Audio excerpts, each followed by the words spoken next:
neurologist at Raheja Hospital. Would like to discuss this interesting question.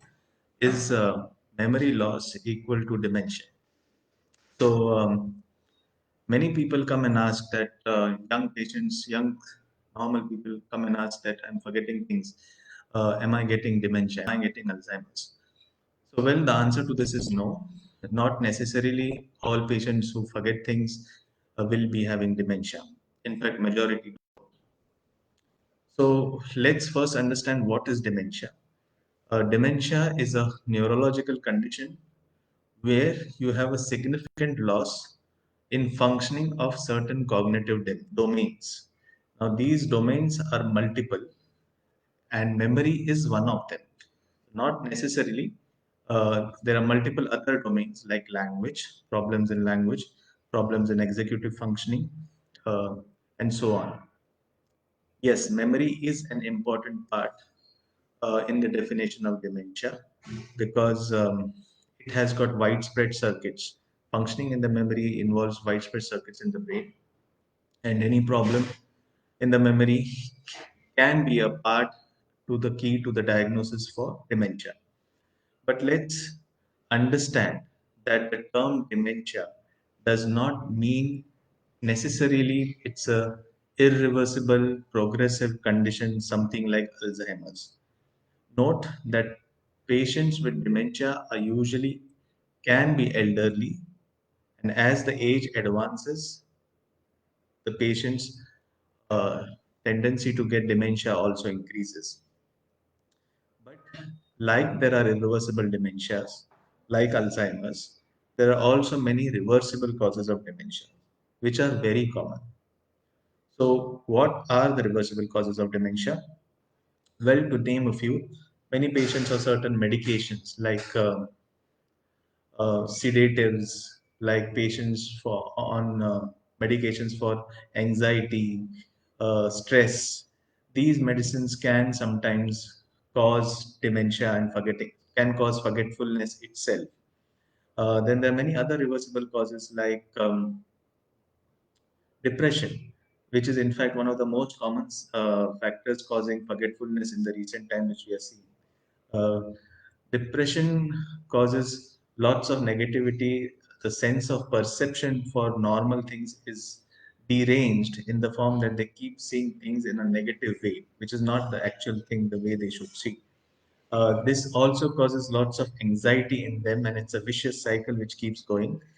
The later on, the effect is that they become inattentive because of the lots of thoughts which keep them occupied, and because of this, they cannot be attentive and they start forgetting things. So yes, depression is one of the most important reversible causes. Then there are other causes like lack of sleep. When you don't sleep well, that's in fact one of the major causes for even important risk factors for dementia also. Your memory is not formed properly, the memory is not consolidated properly, and this causes in future problems in memory, problems in inattention, irritability in the short term, and later on in the long run it may be a risk factor for dementia. Okay, so the other things, other reversible causes are deficiencies, something like electrolyte imbalance, sodium deficiencies, calcium deficiencies can cause cognitive impairment, and B12 deficiency is very common, which is also one of the common patients can just present with forgetfulness. So this is about the reversible causes, very common causes which I've told. Next is that you should know that how can we go ahead and improve our memory? If we have a problem with forgetfulness, first identify what is causing it. Usual things are sleep issues, medications, try to avoid that. If none of them you can find and you just want to improve your memory and you've been noticing it reducing, one key point which I would like to make over here is in patients with dementia, at least among us neurophysicians, we do know a simple rule is that a patient who's forgetting in case of Alzheimer's dementias or other chronic progressive dementias, will never complain that he's forgetting things. It is always the caretakers or the bystanders who complain that he's forgetting things. Whereas in a patient with reversible causes of forgetfulness, they will always complain that they are forgetting. This simple rule is very important in differentiating between the reversible and irreversible causes. And the reason behind this is a patient who's having dementia will be not aware that he is forgetting because of the other cognitive domains which are affected, and the forgetfulness itself is so severe that they forget that they forget, and they will never complain.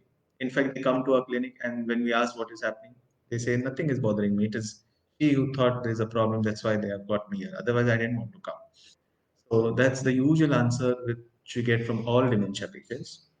Uh, Whereas if you are noticing that you are forgetting, that means your brain is pretty normal. Don't worry. Okay, so how do we go ahead and try to improve your memory skills? Well, there are, remember one thing, to improve the capacity of the brain, formed from the term of memory, for those who have super memory and those who don't have such super memory, there is no anatomical difference between the brains in such patients. Means it is a learned skill which you can develop to improve your memory, and not necessarily you're born with it. So that's a good thing to know. And what simple things we can do? Simple things first is that remember, exercising is good for your brain. The more you improve the circulation to the brain, the better it is to build up new circuits and build up memory. Second is sleep. If you sleep good, the memory gets consolidated, and this will definitely help in improving memory circuits. And also, not only that, but also help not to have memory problems later on in life. So, in fact, you must have noticed when you don't sleep well, the next day you become inattentive, irritable, and that's how you start forgetting things. In fact, your efficiency goes down pretty down if you have lack of sleep. And if this keeps on happening every day, then in the long run, it may be an issue. What else can you do? So social interaction, physical social interaction also helps in group chats. Also, when you're connected with many people and you're discussing certain things, then those inputs coming to the brain is better remembered than what you will be reading from one source like a book or something. So that's one way. uh, Also, stress. Now, if you are very stressed, then that means a lot of thoughts are coming down and coming in your brain. That makes you a bit inattentive, and that can lead to again memory issues. Not only that, but also if you have some systemic illness, like you have just recovered from COVID, you had a pretty long course, or there was any other disease, any other fever, something systemic illness which involves the complete body, like something like fatigue fever or something. So that can also give rise to temporary memory impairment.